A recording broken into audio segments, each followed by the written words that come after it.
Les amis, on a fait du coup Cédric Doumbé, Baki, Saladin Parnasse. Et aujourd'hui les amis, nous allons parler du God of War. J'ai nommé Benoît Saint-Denis. Alors il nous a fortement marqué lors de son dernier choc à l'UFC Paris contre Moïse, où vraiment ça a été une guerre sanglante. Ça a envoyé des pralines et tout, mon gars, c'était waouh. Donc du coup Benoît, si jamais tu passes par là, bah bon courage pour ton prochain combat hein, contre Frévola qui aura lieu le 11 novembre de cette année. Bah écoutez, on a hâte de te le revoir rentrer dans la cage. Et donc du coup, pour ceux qui ne le connaissent pas, laissez-moi vous présenter très rapidement Benoît Saint-Denis. Benoît Saint-Denis, c'est un combattant français qui est issu des forces spéciales françaises, rien que ça. Et il a un palmarès de 12-1-1, c'est-à-dire 12 victoires pour une défaite et un no contest. La seule défaite qu'il a eue de mémoire, c'est contre un mec qui s'appelle Éliseu, qui en plus de ça a été testé positif au dopage quelques temps après. Donc en fait, il y a une forte chance qu'il soit dopé face à Benoît Saint-Denis. Donc on va dire que cette défaite, on la compte pas du tout. Mais donc du coup, 11 victoires en carrière professionnelle, dont 4 à l'UFC. Et à chaque fois, ce qui est incroyable avec Benoît, et c'est pour ça que j'aime ce combattant, c'est qu'à chaque fois qu'il rentre dans la cage, tu sais qu'il va y avoir du chaud, tu sais qu'il va y avoir du sang et des grosses pralines. On va voir ça tout de suite, vous allez voir, c'est un combattant qui est très agressif, qui n'a pas peur de tester tous les compartiments du MMA, que ce soit le striking, la lutte ou le sol. Il aime bien tester tout sur ses adversaires, et dès qu'il voit qu'il a un peu l'ascendant, il y va, il s'enfonce dans la brèche, et c'est ça qu'on a avec ce combattant. Bref, allez, moins de blabla, plus de bagarre, c'est parti. Mais donc du coup, on va regarder un petit peu sa performance contre ce combattant qui s'appelle Stolz. Les kicks. Stolz qui attaque avec des low kicks. Oh, attends 2 secondes là, parce que là on voit l'amener au sol, mais attends, mais fais voir, il s'est pas mangé un genou là? Oh, moi je serais tombé. Moi je serais tombé, frère. On lui a demandé le changement de niveau, il est descendu dans les jambes, mais il est venu sans palais sur un coup. Il est sur le single leg, double leg maintenant, double ramassement de jambes. Il a réussi à rejoindre ses mains derrière les cuisses. Après, si on doit bien saluer quelque chose aussi par rapport à Benoît Saint-Denis, c'est son menton. Il est solide, hein. Il peut se prendre des coups et pas tomber. On n'a jamais vu de knockdown de Benoît Saint-Denis et pourtant il se prend des pralines. Hein. Il a réussi à rejoindre ses mains derrière les cuisses, donc il va amener au sol son adversaire. Bien. Là maintenant il va commencer à faire un triangle. Donc là regardez, il fait un triangle avec ses jambes là. Donc il enferme les 2 jambes ici pour empêcher son adversaire de s'échapper. Donc là le plus dur pour lui là, ça va être de sortir ses jambes et essayer de se remettre debout. Donc là il y a moyen que Benoît il remonte petit à petit vers le haut pour commencer à mettre des coups. Contrôle du poignet aussi pour empêcher qu'il prenne appui. Benoît s'est fait toucher à la poitrine. Benoît. Allez, il va le ramener au sol, voilà, c'est très bien. Il est en side. Et derrière le bon réflexe encore une fois de ce 2 qui va tout de suite s'asseoir. Et on essaie, voilà. Donc là le but de Benoît Saint-Denis c'est soit de passer en montée, là il est dans ce qu'on appelle la side control ou la position 100 kg. Et donc là ce qu'il va peut-être faire pour ceux qui jouent à UFC 4 ou UFC 5, c'est ce qu'on appelle le side saddle. Ça veut dire qu'il va croiser ses jambes et envoyer cette jambe là par là. Il va mettre sa jambe droite de l'autre côté. Donc vraiment appuyer de tout son poids sur son adversaire pour libérer le bras droit et taper. Donc des positions très dominantes. Il est passé en montée finalement. Alors ce qui est chiant c'est qu'il a beau pousser avec la main gauche, les 2 pieds sont en dessous du genou et parfois croisés. Donc du coup c'est très compliqué pour lui de sortir. Et là je crois qu'il va se manger une praline ou un coude. Peut-être de récupérer une jambe. Mais non, ça y est, Benoît a réussi à prendre de la distance. Attention, étranglement arrière. Stolz qui commet peut-être une erreur en donnant son dos. Ouais, donc l'idée c'est ça, c'est continuer à frapper. Il a peut-être pas l'étranglement sous le menton, mais rien que d'avoir l'avant-bras sur la mâchoire ça peut faire très mal. Et des fois il y a des gens qui tapent sur ça. Typiquement Conor McGregor contre Khabib, il a tapé à cause de ça. Je vous parlais du combat de Benoît Saint-Denis le 11 novembre. Alors ce qui est cool avec cette date, c'est que Benoît Saint-Denis, comme je vous l'ai dit, c'est un ancien des forces spéciales, mais son adversaire Frévola a également fait partie de l'armée américaine. Et donc du coup ça fait un petit peu ce choc militaire français contre militaire US. Et en plus de ça, le 11 novembre, le jour de l'armistice pour la France, mais également le jour du Veteran Day aux USA, c'est un clash qui fait rire. Moi je vais le regarder ce combat. Attention, il est en train de placer sa guillotine. Stolz, attention, c'est un peu mieux là, non c'est bon. Oh putain, il a fait peur hein. Et il ramène au sol. Et attention, l'étranglement qui est en place. Ah là c'est sous le menton là. Ça peut suffire la pression, voilà. Il fait beaucoup de sol, je trouve. On va pas lui donner un style particulier. Moi, à mon avis, c'est juste quelqu'un de très équilibré. Allez, deuxième combat les amis. Benoît Saint-Denis contre Miranda. Ça je crois que c'était à l'UFC Paris 2022. Donc le tout premier UFC Paris. Ouais. Benoît qui prend tout de suite le centre de la cage, qui se fait emmener alors qu'il porte le whizzer directement ici. En fait si vous voulez, si vous faites ça, c'est ce qu'on appelle un whizzer. Si tu verrouilles ce bras là pour empêcher l'adversaire d'être trop mobile. Et là typiquement on est dans une position qui ressemble plus ou moins au dogfight. Mais là on va voir un peu ce que Benoît Saint-Denis va faire. Mais en fait l'avantage de tenir ce bras là, c'est pour empêcher l'adversaire par exemple d'essayer d'aller dans le dos ou ailleurs. Alors d'ailleurs l'adversaire qui choisit du coup de se mettre sur le dos, c'est très curieux en MMA, sachant que c'est pas une position que tu aimes mettre. Parce que au sol, au jiu-jitsu brésilien, autant c'est 50-50 d'être sur le dos, autant en MMA c'est moins le cas parce que tu peux te prendre des coups de poing à partir de cette position. Benoît qui va renvoyer un middle, je le sens. Alors, qui part un middle du coup. Oh, coup de coude retourné, très bon coup de l'amener au sol. Et Benoît, bon overhand, bon overhand. Il est déjà dans la sauce, Miranda. Peut pas faire grand chose, il essaie de faire quelque chose avec ses jambes, mais il se mange un coup de poing marteau. Et il est sauvé par le gong. Encore quelques secondes et ça aurait été un arrêt de l'arbitre. Regardez un petit peu son état. Encore le middle qui passe. Alors Benoît qui commence à cadrer tout de suite, qui remonte. Il cadre. C'est overhand qui est passé plusieurs fois. Miranda qui tombe. Et c'est un combat éclair. J'ai même pas eu le temps de vous expliquer ce qui se passait. Il y a eu plusieurs middle qui sont passés dans le corps de Miranda. Il y a eu un overhand qui est passé plus tôt dans le round et qui d'ailleurs l'a mis au sol. Et donc en fait Benoît avec ces données là va réexploiter cette chose. Là il va pas envoyer un middle parce que maintenant Miranda il se peut qu'il se doute du middle. Et donc il va envoyer le high kick. Parce que bah quand tu conditionnes ton adversaire, c'est comme un jeu de combat. Tu conditionnes ton adversaire à penser quelque chose et tu vas faire tout autre chose en espérant que ça passe. Donc là Benoît ce qu'il va faire c'est qu'il envoie le high kick en espérant que ça assomme Miranda. Voilà, mais finalement Miranda il reste lucide. Mais sur la contre-attaque, il le chope avec un crochet du droit. Donc là du coup, il va replacer son overhand. Ça passe pas, mais il y a le crochet qui suit. Et là c'est sur le menton, hein. C'est sur le menton si on regarde bien. Ouais, c'est ça qui l'a foutu par terre.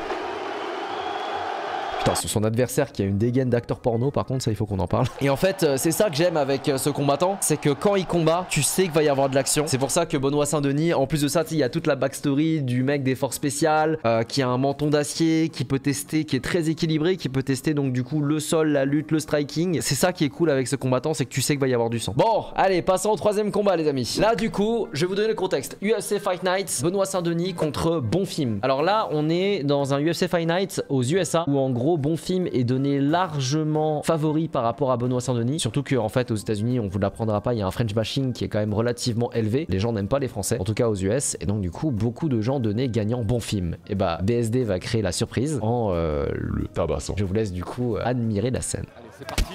Premier middle. Gros middle. Alors attends, j'ai mis une théorie parce que il me semble que le combat juste avant c'était celui du UFC Paris avant Bonfim. Regardez comment il a commencé son combat contre Miranda. Voilà, regardez. Donc du coup, je veux pas faire l'expert, mais je pense que c'est ma théorie. Si ça c'est effectivement le combat qu'il y a eu avant Bonfim, peut-être qu'il s'est dit Benoît Saint-Denis va commencer avec un middle. Et donc du coup, il avait prévu que son premier coup serait un middle et s'empresse du coup de le parer et de lui rendre tout de suite une droite. Allez, c'est parti. Premier middle. Gros middle. Il y a un monde où ça a été étudié ça. On démarre tout de suite. Sur un bon middle, encore un autre. Il en veut d'autres. Vous savez ce qui est débile ou pas dans cette histoire? Il en redemande des middle, vous avez vu ou pas ces gestes?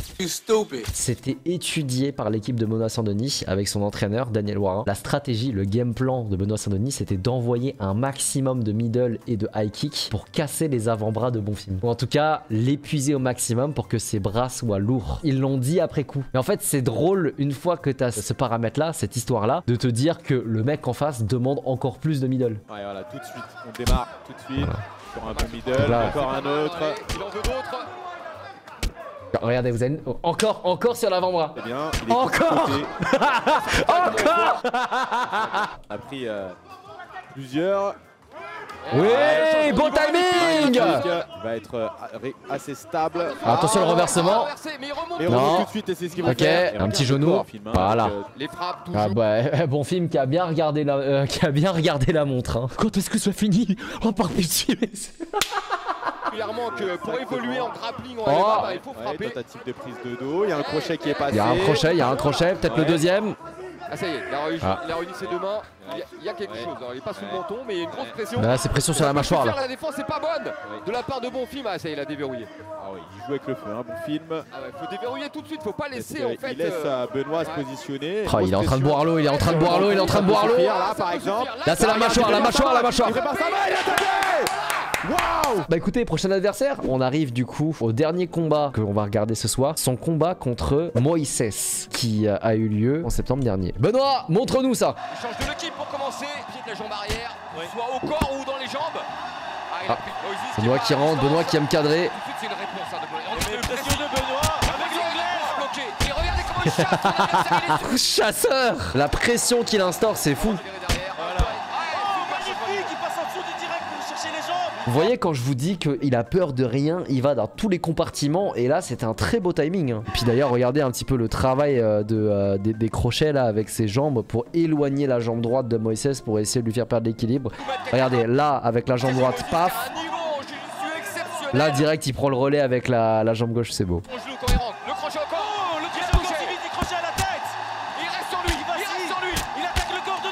Eh les gars, j'avais tellement peur qu'il se prenne un mauvais coup à ce moment-là, genre quand je regardais ça, parce que regardez hein.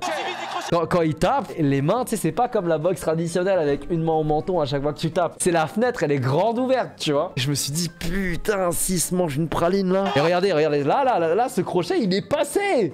Alors Moïse qui a un très bon niveau sol apparemment, mais par contre, il pisse le sang. Hein. Ça m'a fait terriblement peur. Regardez, la clé de genou. Regardez. Genre là, s'il fait pas attention, regardez l'angle du genou. Il arrache tout. Ah, c'est dangereux, faut tourner, Benoît. Il faut tourner avec, et là, regardez, il pousse avec son pied pour sortir sa jambe, mais vraiment la frayeur qu'on a eu dans le stade quand on a vu ça. Il se relève tout de suite, il le coup de genou. Il est touché au corps. Oui, le coude. C'est absolument spectaculaire ce qui se passe. Eh, pour un premier round, les gars, ils ont tout donné, hein. Ça, c'est le genre de... Voilà, il priorise les frappes, on lui dit donc le contrôle. C'est ce qui marque le plus de points aux yeux des... Ni plus sa mère, ni plus sa mère.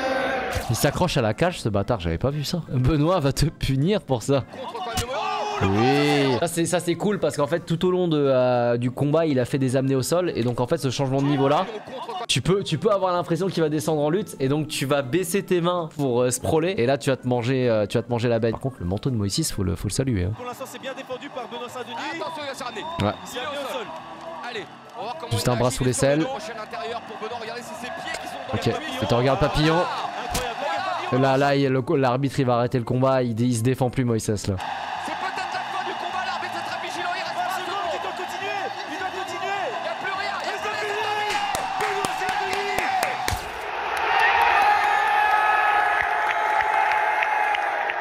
Vous savez ce qui est encore plus sympa avec cette victoire, c'est son interview après le combat. Benoît, c'était ton adversaire le plus coriace jusqu'à maintenant, mais il semblait que tu lui as donné zéro respect. Merci la France, merci à tous. Je vais vous expliquer une chose. Il n'y a pas un seul mec en moins de 70 qui fait 3 x 5 avec moi. Et je vais vous le prouver étape par étape. Et je viendrai défendre la ceinture de l'UFC à Paris lorsqu'elle sera autour de ma taille. Bon, et bien voilà pour cette petite réact. Alors, je vous dis pas épisode analyse, hein, parce qu'il n'y a pas eu grand chose que j'ai pu analyser tellement c'était rapide pour le coup. Les combats qui sont disponibles sur la chaîne YouTube ne sont pas très longs. Mais en tout cas, Benoît Saint-Denis, donc combattant français très en vue, qui va combattre le 11 novembre prochain. On lui donne toute notre force. Si jamais vous voulez le suivre, n'hésitez pas à aller checker ses réseaux sociaux. On va le mettre dans la description. On va commencer à regarder des profils un peu plus connus. Totalement un monde où on fait un épisode entièrement dédié à Francis Ngannou. Hein. Et puis après, on peut très bien explorer d'autres sports. Si jamais ça vous dit, n'hésitez pas à le dire en commentaire. Évidemment, je vous écoute toujours. Le prochain, un petit Morgan arrière. Les amis,